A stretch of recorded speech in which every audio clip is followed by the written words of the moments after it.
Amarolo whakalahi, amutoro e tau matua.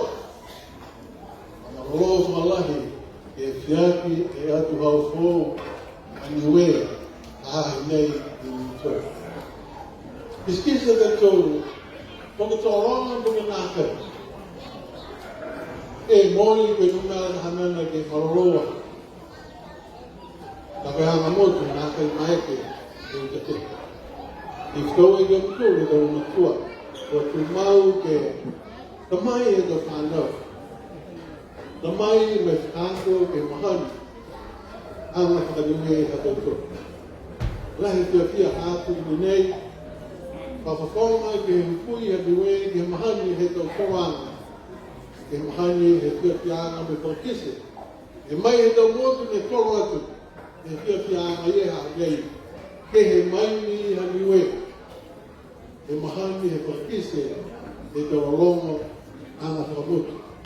I kumineia, lahi whiawhia ke mtua me te matua me te pita. Maharo i atua, i liwa tau tūru ke whiawhia whoki, kai whamaroro atu pia, e lata mai kaunanga. Ini nei ke hoko mai ke he whakausianga, ke maharo ke nei. Ka alofa mai atua te vek, ke hoko maroro sina. Ako mena tu whiawhia whoki a tau tūru ke wharamanga. I koe au whai whikau ahui ngā i rao manaki ke tūkara. Mōng tōru e tōku matua ni wēne no nofi o karana no rahi nei. Ke he tō meana ua lata i atu tōru ke maua. Mai he whakatawhono ni Zilani. Tōni koe krai tau tōru e tau hiki ki anga ia. Lata mai kore ke ki anga. E tau tangata ni wēne. E no nofi e motu nei. Ka mga hawhega niwa tau tōru e kore ia. Tō whei rāki ni a tō tō.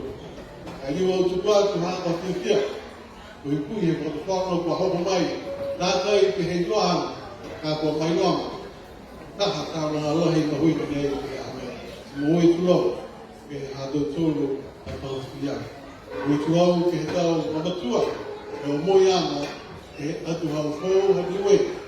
A hinei nutonu ko wahanana lamai. Kono mahu whanau. O rini atua. Le veki ke tō maroro sino tōru. E tū mau e maroro. O skaro tō tōriwa tō tōru. Te rea whoki. Ai wani au ke māne hao kōki e mahani. E sāpata. Koe ni.